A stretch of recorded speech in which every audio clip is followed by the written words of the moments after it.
Breaking news చూస్తున్నాం. Film federation నాయకులతో film chamber జరిపిన చర్చలు విఫలమైన నేపథ్యంలో సినీ కార్మికుల సమ్మె 7వ రోజుకు చేరింది. ఈ నిరసనలో 24 క్రాఫ్ట్ల విభాగాల సభ్యులు పాల్గొన్నారు. అన్నపూర్ణ 7 ఎకరాల దగ్గర ఉన్న యూనియన్ ఆఫీసుల నుంచి ఫెడరేషన్ ఆఫీస్ వరకు ర్యాలీ చేపట్టారు.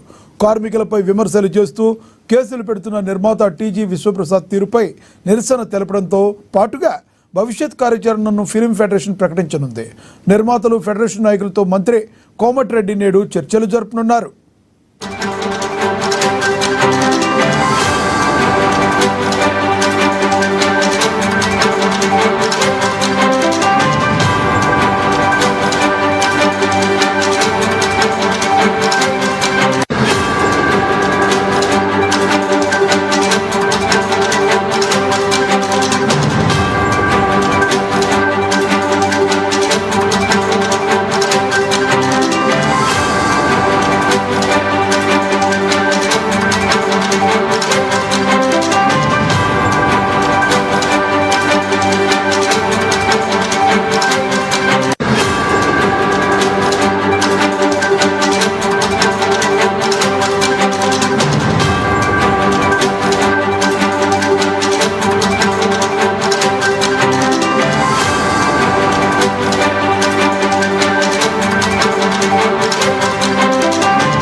ఫిలిం ఫెడరేషన్ నాయకులతో ఫిలిం ఛాంబర్ జరిపిన చర్చలు విఫలమైన నేపథ్యంలో సినీ కార్మికుల సమ్మె 7వ రోజుకు చేరింది.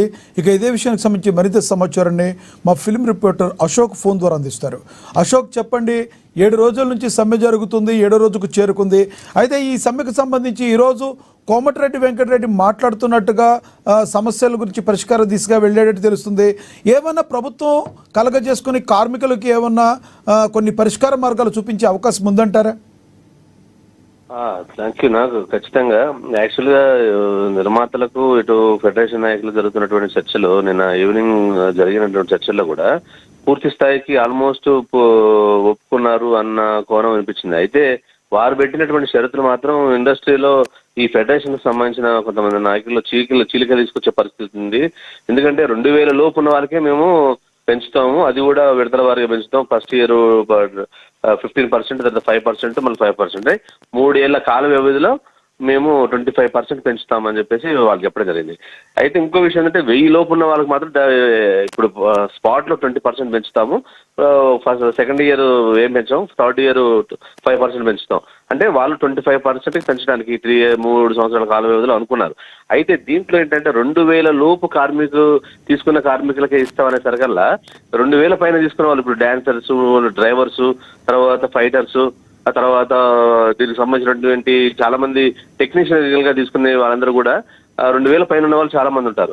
సో దీంట్లో తక్కువ ఉన్న వాళ్ళు ఆనందపడ్డగానే ఎక్కువ తీసుకునే వాళ్ళు మాత్రం దీనికి ససేమీర్ అంటున్నారు. ఫెడరేషన్ అందరికీ ఒకేలా ఉండాలి, ఎక్కడైనా తగ్గితే మాత్రం మేము సహించలేదని చెప్పేసి నిన్న జరిగారు. దానికి సంబంధించి నిన్న చర్చలు విఫలం కావడంతో ఈరోజు ఫెడరేషన్ ఆఫీస్ దగ్గర 24 క్రాఫ్ట్స్ సంబంధించినటువంటి కార్మికులు పెద్ద ఎత్తున చేరుకున్నారు. అంటే అక్కడ ధర్నాలు చేస్తున్నారు, స్లోగన్స్ చేస్తున్నారు, కార్మికుల ఐక్యత వర్ధిల్లాలి అని చెప్పేసి అంటున్నారు. ఈ నిర్మాతలకు సంబంధించినటువంటి కొన్ని నోటీసులు విశ్వప్రసాద్ లాంటి నిర్మాతలు 2 సార్లు నోటీసులు పంపించడం జరిగింది. సో దీన్ని కూడా వాళ్ళు దాన్ని కంటెంప్ట్ చేస్తూనే మాకు న్యాయం జరగాలి, మాకు న్యాయం జరిగే వరకు మేము షూటింగ్లకు వెళ్ళామని చెప్పేసి అంటున్నారు. పెద్ద ఎత్తున ఎన్నడూ ఈ రోజు సండే కావడంతో అశోక్, ఇక్కడ ప్రధానంగా కార్మికులు ఆరోపిస్తుంది మాకు 30% కావాలంటున్నారు, నిర్మాతలు ఆరోపిస్తున్నారు. ఏం చెప్తున్నారంటే ఈ బడ్జెట్ ఎక్కువైపోతుంది, ఇప్పటికే మేము పక్క కోలీవుడ్ శాండీవుడ్లో లేవు, మేము ఇస్తున్నాం అన్నారు. కానీ చిన్న సినిమాలకు ఒక విధంగా పర్సంటేజ్, పెద్ద సినిమాలకు ఒక రకంగా, ఆ రకంగా ఏమైనా సమస్యను పరిష్కరించే అవకాశం ఉందంటారా? వాళ్ళు కార్మిక నాయకులు చెప్తున్న విషయం అంటే చిన్న సినిమాలకు బడ్జెట్ లో అంటే 4 కోట్ల లోపు ఉన్న సినిమాలకు మాత్రం చాలా మేము తక్కువగా తీసుకుంటాము. అంటే ఇప్పుడు ప్రస్తుతానికి తీసుకున్న రేట్లు ఇవ్వకపోయినా పర్లేదు, మేము వాళ్ళకి కలిసి పనిచేయడానికి సిద్ధంగా ఉన్నాం. పెద్ద సినిమాల విషయంలో మాత్రం మాకు ఇవ్వాలని అంటున్నారు. ఆ విషయంలో వాళ్ళు మేము ఒప్పుకుంటాము, వాళ్ళు లేదే వాళ్ళు డిసైడ్ చేయమని అంటున్నారు.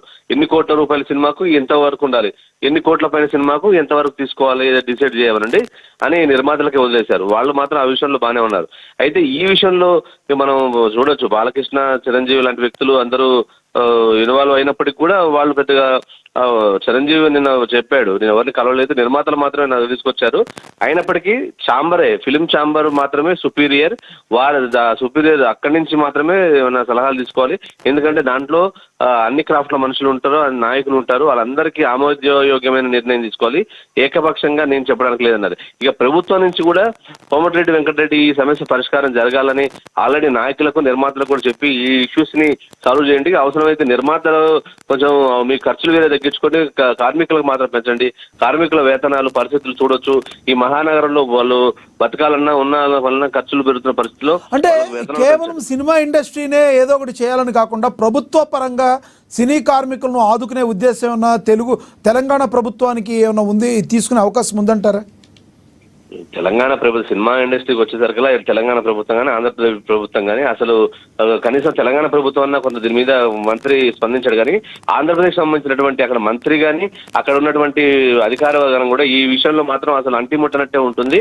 అంటే యాక్చువల్గా సినిమాకు సంబంధించిన థియేటర్లు కానీ టెక్నీషియన్స్ కానీ ఎక్కువ ఆంధ్ర ప్రాంతం నుంచి వచ్చినటువంటి వ్యక్తులే ఇక్కడ పనిచేసే ఇక్కడ. సో కాకపోతే అక్కడ ఎటువంటి స్టేట్మెంట్ లేదు. కనీసం ఇక్కడ కోమటిరెడ్డి కానీ ఖచ్చితంగా నిర్మాతలకైతే ఒకటి చెప్పడం జరిగింది, ఇది ఈ ప్రైవేట్ ఆర్గనైజేషన్ సినిమా మీకు థియేటర్లు కావాలంటే రేట్లు పెంచుతున్నారు, మీకు అనుకూలంగా మేము ఇస్తున్నాం, షూటింగ్లకు పర్మిషన్ ఇస్తున్నాం, మీకు ఏదన్నా కావాలన్నా కూడా మేము ట్యాక్స్ ఎగ్జామ్షన్స్ కూడా చేస్తున్నాం, అవార్డులు కూడా ఇచ్చాం, మీకు ఏదైనా కావాలంటే ఇండస్ట్రీ నుంచి మేము చేస్తాం. కానీ కార్మికులు మీరు కాకపోతే మీ హీరోల రెమ్యునరేషన్స్, టెక్నీషియన్స్ రెమ్యునరేషన్ తగ్గించుకొని కార్మికులకు మాత్రం చూడండి అని కోమటిరెడ్డి వాళ్ళు చెప్పడం జరిగింది. దీనికి సంబంధించి నిన్న కూడా మరి ప్రభుత్వం మీరు దీంట్లో ఇన్వాల్వ్ అవ్వాలంటే మాకు ఎవరే వద్దండి, మీ ఛాంబర్ తోటే పరిష్కరించుకుంటాం, ఛాంబర్కి సంబంధించినటువంటి వ్యక్తుల ద్వారా చేసుకుంటాం, ఏదన్నా పెద్ద సమస్య ఉంటే మీ అందరం కలిసి పోయి ప్రభుత్వానికి దృష్టికి తీసుకెళ్తాం అని చెప్పేసి కార్మిక నాయకులు కానీ నిర్మాతలు కూడా అన్నారు. సో ఈ విషయంలో ప్రభుత్వం పెద్దగా అంటే ఇన్వాల్వ్ అయ్యకపోవచ్చు, ఎందుకంటే ఇది ప్రైవేట్ ఆర్గనైజేషన్స్ నిర్మాతల వ్యవహారం ప్రధానంగా అశోక్, యూనియన్ మీద కూడా ఒక ప్రధాన ఆరోపణ వినబడుతుంది. యూనియన్ లో ఎవరన్నా జాయిన్ అవ్వాలన్నా లక్షలు ఖర్చు పెట్టాల్సిన పరిస్థితి. యూనియన్ లో కొంతమంది ఆర్టిస్టులు కానీ కొంతమంది టెక్నీషియన్స్ కానీ ఉంటున్నారు, అంతకంటే ఎక్కువ టాలెంటెడ్ ఉన్న వాళ్ళు బయట ఉన్నారు, కానీ వాళ్ళు యూనియన్లోకి రాలేకపోతున్నారని చెప్పే వాదనలో వాస్తవం ఉందా? నిజంగా అసలు యూనియన్కి మరి అన్ని లక్షలు కట్టిస్తే ఆ డబ్బులు ఎక్కడికి వెళ్తాయి, ఎవరికి ఉపయోగపడతాయి? మరి మిగతా కొత్తగా రావాలనుకున్న ఆర్టిస్టుల పరిస్థితి ఏంటి? చెప్పింది వాస్తవమే. ఏంటంటే ఇది యూనియన్లకు సంబంధించినట్టు సభ్యత్వం తీసుకోవాలంటే ఒక ప్రొడక్షన్ బాయ్ తీసుకోవాలంటే 3 నుంచి 5 లక్షలు ఉంది. అంటే పెద్ద తీసుకుంటే 15 లక్షలు 20 లక్షలు అంటే ఎక్కడ కట్టగలుగుతాడు ఒక సామాన్యుడు? రోజువారీ వేతనం 1000, 2000, 3000 తీసుకున్న వ్యక్తి ఇన్ని లక్షలు కట్టాలంటే ఒక్కసారిగా కన్నది. ఇది మొనోపలి కూడా జరుగుతుంది. ఈ నాయకులు చేసినటువంటి ఆ సభ్యత్వం వల్ల స్కిల్స్, ముఖ్యంగా విశ్వప్రసాద్ గారు కొంతమంది నిర్వహణ ఏంటంటే స్కిల్స్ ఉన్నటువంటి వాళ్ళని దూరం చేసుకుంటున్నారు. వాళ్ళ దగ్గర స్కిల్స్ ఉన్నాయి కానీ డబ్బు లేదు, కట్టుకునే పరిస్థితి లేదు. సభ్యత్వం లేకపోతే షూటింగ్లు చేయలేరు, షూటింగ్లు చేస్తే నిర్మాతల పైన మేము ఎందుకు చేస్తున్నారని దాడులు చేస్తారు. ఇంత ఉంది. ఈ స్కిల్స్ ని ఇక్కడ ఉన్న నాయకులు తీసుకుంటున్నారు. సభ్యత్వాలు లక్షల రూపాయలు తీసుకొని కోట్లు గడిస్తున్నారు. అవి ఏమన్నంటే ఫెడరేషన్ సంబంధించి మేము వాళ్ళకి సాయం చేయడానికి అంటున్నారు. కానీ చాలా మంది కార్మికులు ఇబ్బంది పడుతున్నా, చనిపోతున్నా కూడా ఎవరు ఏ ఫెడరేషన్ నాయకులు కూడా పట్టించుకున్న దాఖలాలు మనం అనేక సందర్భాల్లో చూసాం. కానీ ఈ విషయంలో మాత్రం స్కిల్స్ ని అంటే టాలెంట్ ఉన్న యువతని ఎంకరేజ్ చేయడానికి ఇండస్ట్రీ సపోర్ట్ చేస్తుంటే కార్మిక నాయకులు మాత్రం ఖచ్చితంగా 5 లక్షలు కడితేనే మెంబర్షిప్ ఇస్తాం, లేకపోతే లేదు. ఇప్పుడు డాన్సర్స్ అసోసియేషన్ కావచ్చు, ఫైటర్స్ అసోసియేషన్ కావచ్చు, ఈ కొన్ని అసోసియేషన్స్ లో మాత్రం ఏది చూసుకున్నా ఎంత చిన్నగా చూసుకున్నా మినిమం ₹1,00,000 పైబడే ఉన్నాయి. 1,00,000 నుంచి 15 లక్షల వరకు మెంబర్షిప్ తీసుకునే సభ్యత్వం అంటే సామాన్య కార్మికులు ఎలా తీసుకోగలుగుతారు? ఇది మాత్రం నిజంగా ఇది ఆలోచించాల్సినవే. దీని మీద పునరాలోచించుకోవాల్సిన అవసరం ఉంది కూడా. నిర్మాతలు చెప్పిన దాంట్లో వాస్తవం ఉంది.